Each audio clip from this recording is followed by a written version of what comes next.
Olá, turminha do terceiro ano. Tia Mônica continua com muitas saudades de todos vocês, mas infelizmente a gente ainda não pode retornar ao colégio. A gente tem que ficar em casa, fazendo nosso isolamento social, nos prevenindo, contra o coronavírus. Hoje nós vamos falar um pouquinho de português, iniciando o capítulo 3 da nossa apostila, que vem falar sobre fábulas. Eu acho que todos já ouviram falar em fábulas, não é? Então vamos lá. Peguem a apostila de vocês. Lá na página 78, para a gente iniciar esse capítulo.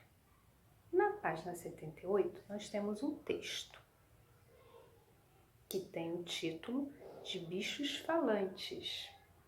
Você já ouviu palavras como fabuloso ou confabular? A primeira costuma ser usada para descrever algo fantástico, algo que é muito fabuloso, é fantástico. Já a segunda indica uma conversa sobre algo misterioso e secreto.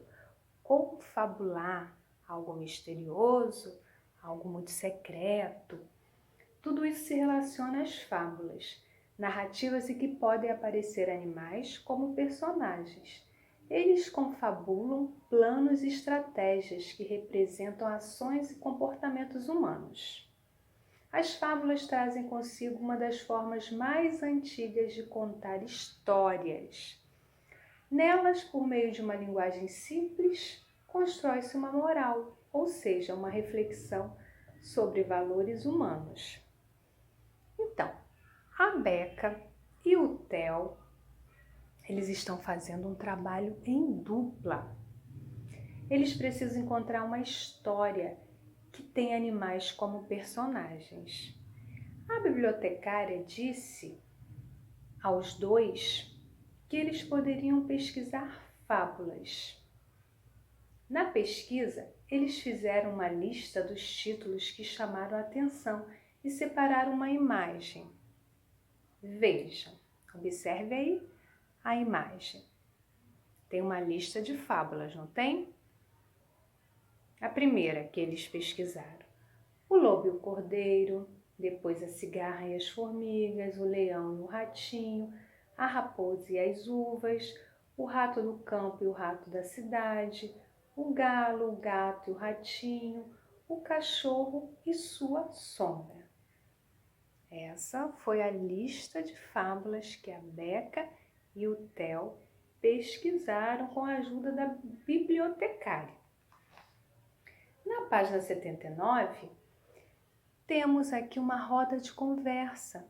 E vocês vão fazer essa roda de conversa com a família de vocês para responder essas 3 perguntinhas que tem aqui na página 79.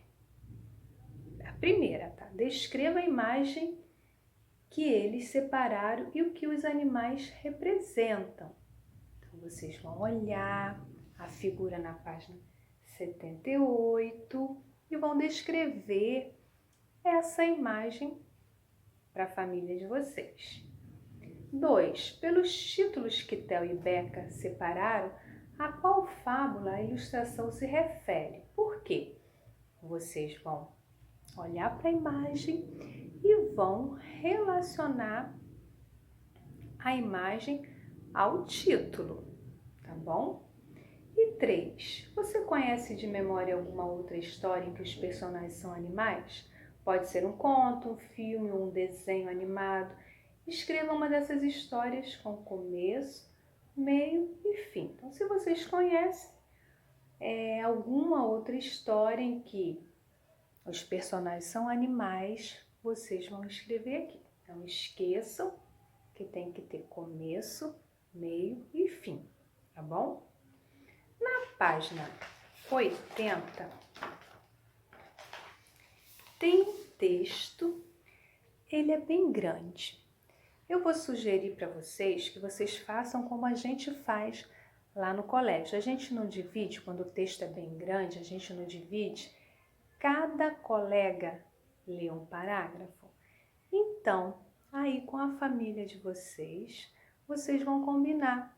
Cada um vai ler um parágrafo. A mamãe lê o primeiro parágrafo, o papai lê o segundo, o irmão ou a irmã vai ler o terceiro, tá bom? Eu vou fazer a leitura aqui. Depois, vocês vão fazer essa leitura em casa com a família, seguindo essa sugestão que a tia Mônica deu, tá? Cada um lendo um parágrafo. Fábulas e fabulistas. A fábula está vinculada à cultura popular e à tradição oral ligadas às primeiras narrativas de que se tem conhecimento. Isso significa que essas histórias não têm uma origem definida, pois foram sendo transmitidas de geração em geração, desde muitos séculos atrás. Contudo, a autoria de muitas fábulas é atribuída a Esopo, escritor considerado o maior fabulista da história. Vamos ler um texto sobre ele. Fábula de Esopo. Dificilmente saberemos quem inventou a arte de contar histórias. O mais plausível, na verdade, é que essa prática surgiu da própria necessidade de comunicação e transmissão das experiências vividas por nós, seres humanos. Há histórias, contudo, que desafiam nossa compreensão e ultrapassam milênios, mantendo-se atuais e originais. Esse é o caso das fábulas pequenas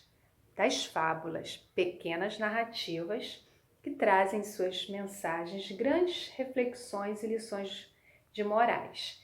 Nessas histórias fabulosas, os animais são personagens e representam comportamentos humanos, ganhando de uma certa forma um papel fundamental, orientar atitudes e transmitir valores morais. A origem da fábula é um tanto incerta. Sabe-se que ela surgiu no Oriente, tendo no Egito e na Índia seus primeiros registros. Contudo, é no Ocidente, mais especificamente lá na Grécia, graças a Esopo, que elas começaram a ficar conhecidas no final do século V a.C., chegando até a atualidade. Mas afinal, quem foi Esopo? Há muitas incertezas sobre a vida dele. Alguns estudiosos dizem que foi um escravo grego que obteve sua libertação.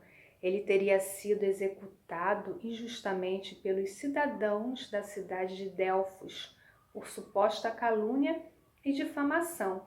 Até hoje, contudo, não se tem certeza sequer de sua existência.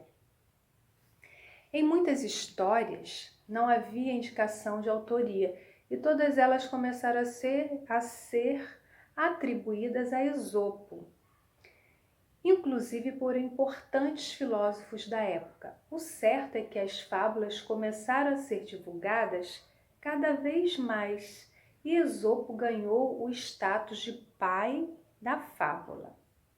Com isso, aos poucos, essas pequenas histórias conseguiram ultrapassar mais de 2.500 anos e ser conhecidas nos mais diferentes cantos do planeta.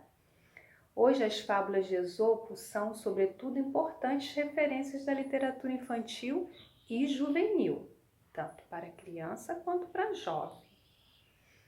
Essas histórias curtas e com linguagem simples, algumas vezes bem-humoradas, trazem conselhos e recomendações de como agir com sabedoria, lealdade, generosidade, honestidade, dedicação, enfim, refletem sobre virtudes admiradas e importantes em todos os tempos e espaços.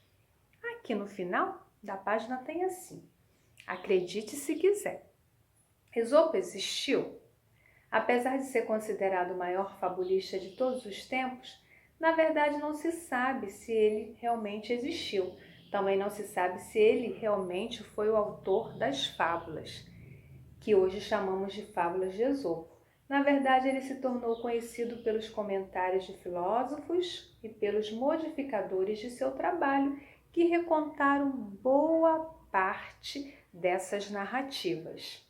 O fato é que essa produção, independentemente de quem seja, transformou-se em um patrimônio cultural da humanidade tão importante que atravessou milênios e chegou até nós. Dando continuidade, lá na página 82 e 83, nós temos aqui 5 perguntinhas, todas relacionadas a este texto, que vocês vão ler com bastante atenção e vão responder. Tá tudo lá no texto. Quem lê com atenção vai saber responder direitinho todas essas questões, tá bom? Na página 84, tem aqui uma fábula. Uma fábula. Na página 84, vocês vão encontrar a fábula O Rato do Campo e o Rato da Cidade. A fábula que o Theo e a Beca pesquisaram. É uma fábula bem pequena, vocês vão ler com bastante atenção para poder fazer as atividades da página 85 e 86. Tá bom? Leiam com bastante atenção e vocês vão saber responder tudo direitinho. Na próxima semana, a gente vai dar continuidade ao capítulo 3 de português, onde nós vamos conhecer outras fábulas muito interessantes também. Então, bom estudo para vocês. Fiquem com Deus. Um beijo no coração de cada um.